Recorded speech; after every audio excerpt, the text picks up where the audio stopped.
Assalamualaikum warahmatullahi wabarakatuh. Perkenalkan kami dari kelompok 7 dengan saya sendiri Yohanes Putra Pradana Muadae dengan NIM 2405 3560 4155 dan rekan saya.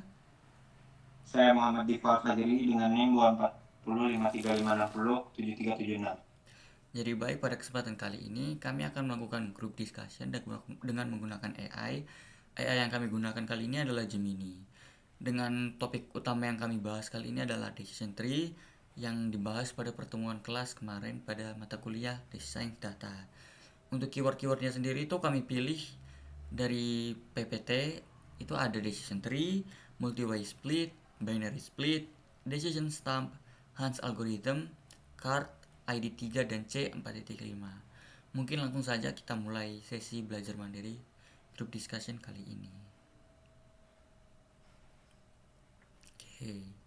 Jadi berupa pilihan ganda sekitar 10 nomor nanti yang akan dijawab selang-seling antara kami berdua. Mungkin langsung saja diawali Baik, nomor 1 oleh yang rekan pertama, saya. soal pertama yaitu dalam konteks decision tree, apa perbedaan mendasar antara binary split dan multi-way split? Nah, multi-way split selalu menghasilkan pohon yang lebih akurat. Binary split, binary split tidak mengizinkan menggunakan electrical pohon yang berbeda. Binary split hanya digunakan untuk data numerik, sementara multi-way split hanya untuk data kategorikal. Binary split membagi simpul menjadi tepat dua cabang, sedangkan multi-way split membagi simpul menjadi lebih dari dua cabang berdasarkan nilai atribut. Ya, di sini jawaban yang menurut saya benar yaitu binary split.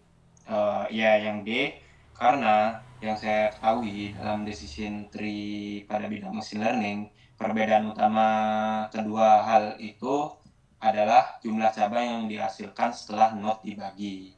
Nah, kenapa yang A salah? Jadi yang multi-way split menghasilkan pohon,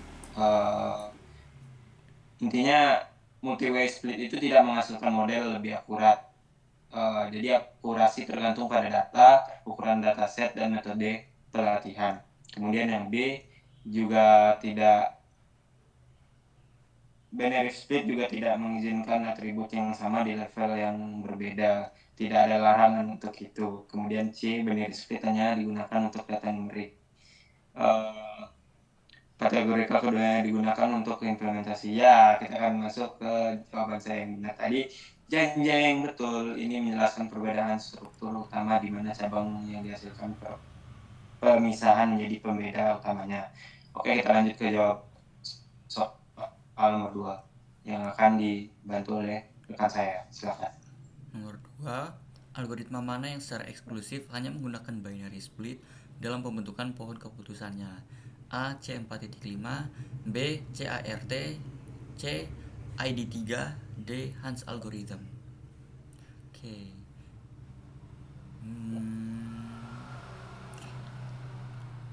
Algoritma mana yang secara eksklusif hanya menggunakan binary split dalam pembentukan pohon keputusannya? C4.5 CART. Mungkin saya jawab dari opsi A dulu ya, C4.5. C4.5 ini algoritma yang tidak eksklusif yang menggunakan binary split, melainkan dapat melakukan percabangan lebih dari dua atau multi-way split berdasarkan nilai atributnya. Kalau B, CART itu classification and regression tree, dirancang untuk menghasilkan pohon biner. Ini berarti setiap simpul non-terminal akan selalu terbagi menjadi tepat dua cabang binary split, apapun jenis datanya. Kalau C, ID3 itu algoritma yang membentuk percabangan berdasarkan jumlah nilai kategori yang ada pada suatu atribut. Jadi dia multi-way split, bukan binary split. Nah, kalau D, Hans algorithm, ini kerangka dasar atau pionir dari banyak algoritma yang bersifat umumnya itu tidak membatasi dirinya hanya pada pembelahan biner saja. Jadi jawaban saya adalah B, CART. Mungkin langsung saja ditekan oleh teman saya. Oh, CRT ya, Mak. Ya, benar. CRT dirancang khusus untuk selalu menghasilkan pohon biner, terlepas dari tipe datanya. Oke, kita akan lanjut ke soal nomor 3, yaitu Apa yang dimaksud dengan decision stem dalam arsitektur model berbasis pohon? Algoritma yang digunakan menangani nilai data yang hilang, missing values. B, pohon keputusan yang telah terjadi. Saya memahami dulu ya. Pohon keputusan telah melewati proses pruning maksimal. Pohon keputusan hanya memiliki satu simpul internal akar yang daun, di simpul daun yang memiliki tingkat keseluruhan. Oke, di sini jawaban yang menurut saya benar yaitu C, pohon keputusan yang hanya memiliki satu simpul internal akar yang langsung terhubung ke daun. Ya, ke daun. Jadi, decision stem itu adalah bentuk paling sederhana dari decision tree. Model ini tuh memiliki satu kali pemisahan yang disebut one level tree, sehingga struktur terdiri dari satu node akar yang langsung membagi data menjadi beberapa node daun tanpa cabang lanjutan. Model ini itu sering banget dipakai sebagai quick learner dalam metode ensemble seperti boosting. Kemudian kenapa yang A salah? Karena penanganan missing values adalah teknik dalam pre-processing atau metode khusus pada algoritma tree, bukan definisi dari decision stem. Kemudian kenapa yang B salah? Karena pruning adalah proses memangkas cabang pohon untuk mengurangi overfitting. Pohon yang telah di-pruning maksimal tidak otomatis menjadi decision stem karena dia itu masih bisa memiliki beberapa level. Nah, kita langsung saja ke ini. Iya benar, decision stem adalah model satu tingkat yang membuat prediksi hanya berdasarkan fitur tunggal. Kita akan lanjut ke soal nomor 4. Oke, nomor 4. Hans algorithm merupakan dasar bagi banyak algoritma decision tree modern. Bagaimana cara algoritma ini menangani sebuah subset data yang berisi record dari lebih dari satu kelas? A. Secara otomatis menetapkan label unknown pada simpul tersebut. B. Menghentikan pertumbuhan pohon dan memilih kelas mayoritas. C. Menghapus data yang memiliki label kelas yang membingungkan. D. Menggunakan tes atribut untuk membagi data menjadi subset yang lebih murni secara rekursif. Oke. Hans algorithm merupakan dasar dari algoritma decision tree yang modern. Mungkin saya jawab dari A dulu ya. Secara otomatis menetapkan label unknown pada simpul tersebut. Ini tuh salah karena dalam pohon keputusan atau decision tree itu setiap leaf, node, atau daun itu harus memiliki label kelas yang jelas, misalnya ya atau tidak, agar model dapat digunakan untuk prediksi. Kalau label kayak unknown atau anonim itu tidak memberikan nilai informasi bagi klasifikasi. Nah, kalau B, menggantikan pertumbuhan pohon dan memilih kelas mayoritas, itu benar. Karena jika sebuah subset data atau simpul berisi campuran kelas, misalnya 70% kelas A dan 30% kelas B, dan tidak ada lagi atribut yang bisa digunakan untuk membagi data, maka Hans algorithm akan menetapkan simpul tersebut sebagai leaf node atau daun dengan label kelas mayoritas. Contohnya tadi itu kelas A yang 70%. Nah, kalau C, menghapus data yang memiliki label kelas yang membingungkan, ini itu salah karena algoritma decision tree itu bertujuan untuk mempelajari pola dari data yang ada, termasuk data yang tumpang tindih atau overlapping. Dia itu tidak menghapus data yang memiliki label kelas yang membingungkan. Seperti itu. Kalau D, menggunakan tes atribut untuk membagi data menjadi subset yang lebih murni secara rekursif, itu juga mungkin kurang tepat karena dia itu membagi data adalah langkah yang diambil atau prosedur rekursif. Tetapi jika subset tersebut tetap berisi lebih dari satu kelas dan tidak bisa dibagi-bagi lagi, maka aturan pada poin B itu akan selalu berlaku. Jadi jawaban saya adalah B. Ternyata salah ya. Ternyata yang benar itu D, menggunakan S atribut untuk membagi data menjadi subset yang lebih murni secara rekursif. Inti dari Hans algorithm adalah pemisahan rekursif hingga subset menjadi murni hanya berisi satu kelas. Oke. Kalau jawaban saya B itu ini dilakukan jika kriteria terpenuhi, namun langkah standarnya adalah melakukan operasi. Oke. Jadi jawaban yang benar adalah D ya, menggunakan tes atribut secara rekursif. Oke, kita akan lanjut ke soal nomor 5, yaitu ID3 menggunakan information gain sebagai kriteria pemilihan atribut. Apa kelemahan utama dari kriteria ini yang kemudian diperbaiki oleh C45? Eh, saya akan menjawab yang A dulu. Hanya bekerja dengan kriteria Gini Index yang tidak akurat. Gini Index itu saya pernah baca dikit, digunakan pada algoritma lain seperti CART, bukan pada ID3. Kemudian yang B, terlalu lambat dalam memproses data numerik. Masalah utama ID3 itu bukan kecepatan pemrosesan data numerik, tetapi bias pada atribut dengan banyak nilai.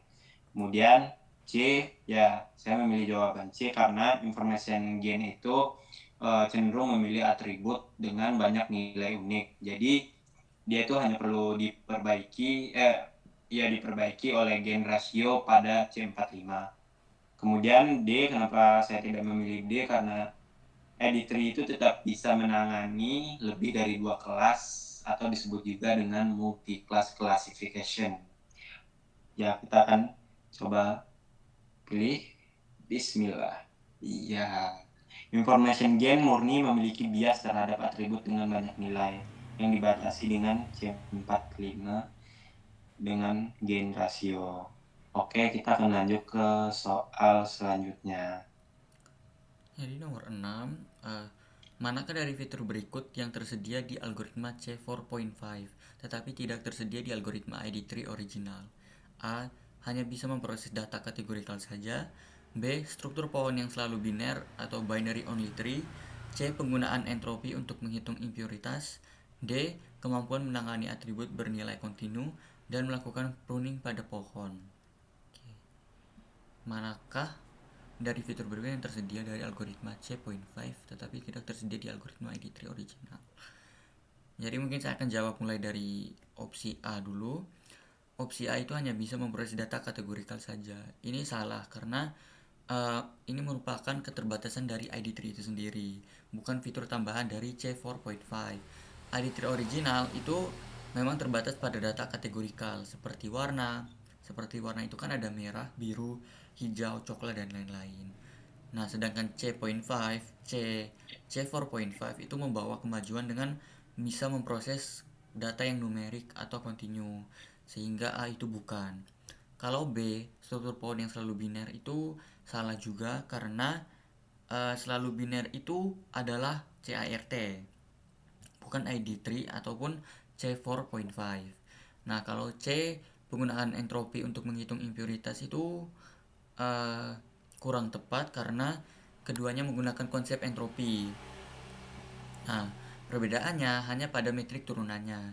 ID3 menggunakan information gain, sedangkan C4.5 itu menggunakan gain ratio untuk mengatasi kelemahan ID3 tadi. Sehingga jawaban saya itu adalah D. Kemampuan menangani atribut bernilai kontinu dan melakukan pruning pada pohon. Mungkin langsung saja ditekan oleh teman saya mengenai opsi D. Iya maaf. Benar. C4.5 memperkenalkan penanganan data numerik, thresholding, dan post-pruning untuk menghindari overfitting. Oke. Mungkin dilanjutkan oleh teman saya untuk nomor 7. Dalam algoritma,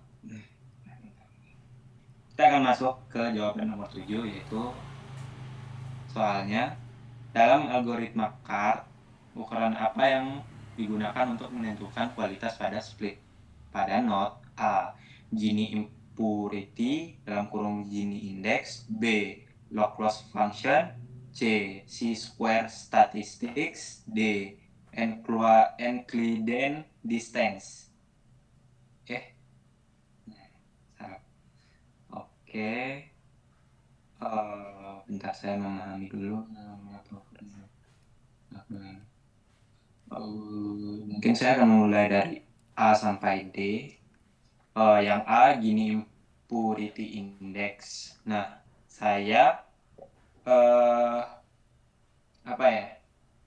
setuju dengan Gini impurity index, benar, karena CAD itu tuh menggunakan Gini Index untuk mengevaluasi seberapa baik suatu pembagian data pada node. Nah, kemudian B, log loss. Log loss itu biasanya digunakan untuk eh, membagi fungsi evaluasi pada model probabilistik seperti logistic regression atau boosting, dan itu bukan kriteria utama dari card, split card ya, split pada card. Nah, kemudian yang C-square statistics. Jadi itu C-square ini itu tuh emang lebih sering digunakan dalam metode seleksi fitur atau beberapa variasi decision tree tertentu, tetapi bukan pada art standar. Nah, kemudian yang D ada Euclidean distance. Nah, ini juga digunakan pada algoritma berbasis jarak seperti KNN atau clustering, bukan untuk menentukan split pada decision tree. Nah, berarti jawaban saya tadi adalah Gini Index Impurity. Iya, benar. Kak menggunakan Gini Index untuk mengukur seberapa sering elemen yang dipilih secara acak akan salah diklasifikasikan. Udah berapa menit tuh? Untuk sekarang udah 16 menit 30 detik. Mungkin bisa dilanjutkan Oh, lagi ke nomor 8. Di nomor 8 ini, pada multi-way split, jika sebuah fitur kategorikal memiliki 5 nilai unik, berapa banyak cabang yang dihasilkan oleh ID tree? A 4 cabang, B 2 cabang, C 5 cabang, D 10 cabang. Oke. Multi-way split, jika sebuah fitur kategorikal memiliki 5 nilai unik, berapa banyak cabang yang dihasilkan oleh ID tree? Mungkin saya mulai dari A dulu ya. Opsi A itu 4 cabang. Ini salah karena tidak ada aturan dalam ID tree itu yang mengurangi jumlah cabang dari total nilai unik yang tersedia pada suatu fitur. Nah, dari awalnya kan 5. Terus jawaban itu jadi 4. Nah, itu tuh salah karena tidak ada aturan bahwa ID tree itu bisa menurunkan percabangannya. B itu 2 cabang. Ini juga salah karena struktur yang selalu menghasilkan 2 cabang itu disebut binary split, bukan multi-way split. Kalau C 5 cabang ini benar menurut saya karena ID3 itu menggunakan pendekatan multi-way split tadi itu kan yang di pada pertanyaan menggunakan multi-way split yang artinya jika sebuah fitur memiliki n nilai unik atau cabang atau kategori, maka ID3 itu akan membuat n cabang juga yang berbeda, di mana setiap cabang mewakili satu nilai spesifik dari fitur tersebut. Sehingga dari nilai 5 unik itu akan dihasilkan 5 fitur atau 5 cabang. Nah, kalau 10 cabang ini salah karena jumlah cabang tidak akan melampaui jumlah nilai unik itu sendiri. Sehingga jawaban saya adalah C, 5 cabang. Benar. benar. ID3 menciptakan satu cabang untuk setiap nilai unik yang ada pada atribut kategorikal tersebut. Mungkin akan dilanjutkan oleh teman saya untuk nomor 10. Yang nomor 9. Nomor 9. Oke. Kita akan lanjut ke jawaban soal nomor 9, yaitu mengapa Hans algorithm dianggap bersifat G-ready?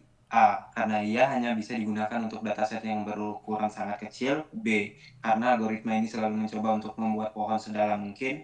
C. Karena ia mengonstruksi memori yang sangat besar saat proses pelatihan. D. Karena ia memilih pemisahan terbaik secara lokal pada setiap langkah tanpa mempertimbangkan dampak global di masa depan. Mengapa dianggap bersifat G-ready?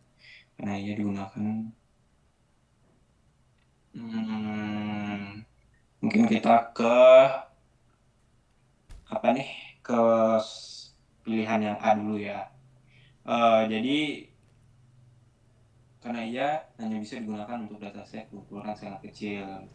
Itu salah karena decision tree dapat digunakan pada dataset besar tidak terbatas dan tidak terbatas pada dataset kecil. Kemudian yang B, algoritma itu tidak selalu mencoba membuat pohon sedalam mungkin.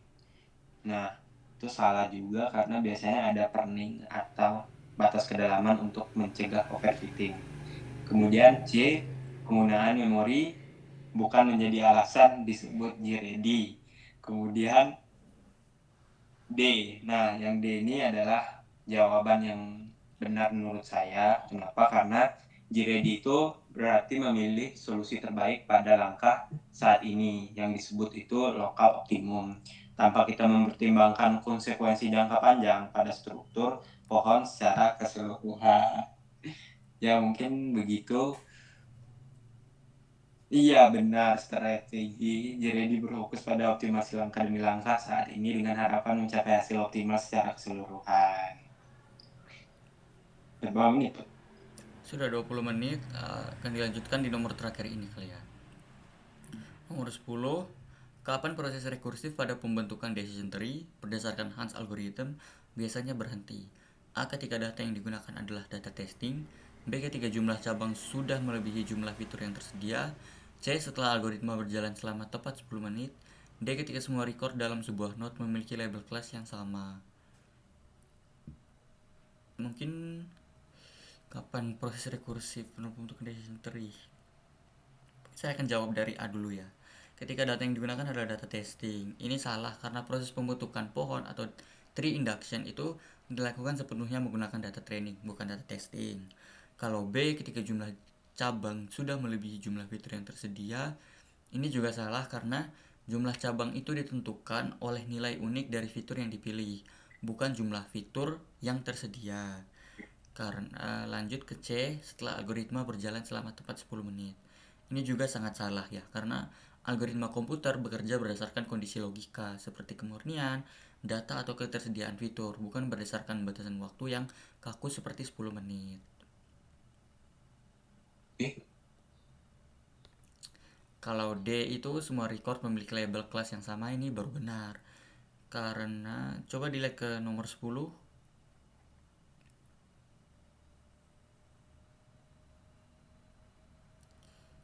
Nah, kalau 10 itu kan tadi saya bilang D itu kan benar karena Iya. kondisi ideal atau base case dari Hans algorithm itu jika semua data dalam satu simpul sudah berseragam, misalnya semuanya sudah kelas A, kelas Y, maka simpul tersebut sudah murni atau pure seperti itu. Jadi jawabannya adalah D. Hanya teman saya ini salah tekan mungkin kali ya, Ini sehingga masalah. terskip. Jadi jawabannya itu satu salah, 8 benar, dan satunya itu keskip. Jadi kami mendapatkan 8/10. Seperti Harusnya itu. 9/10 ya. Seharusnya 9/10. Hanya kekeliruannya ada satu. Oke. Mungkin ditinjau kuis dulu untuk melihat feedback dari jawaban kita. Itu di kanan bawah. Tinjau kuis. Oh, bukan ya. Seperti itu mungkin. Oh, ini nih Oh keunggulan. ya, analisis performa. Lah. Loh.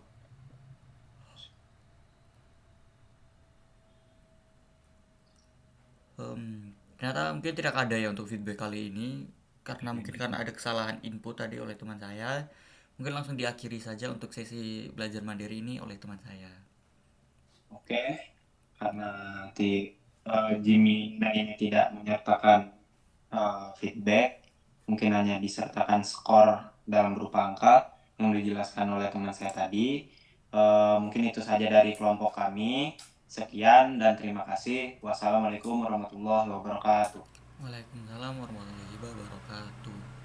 Yes.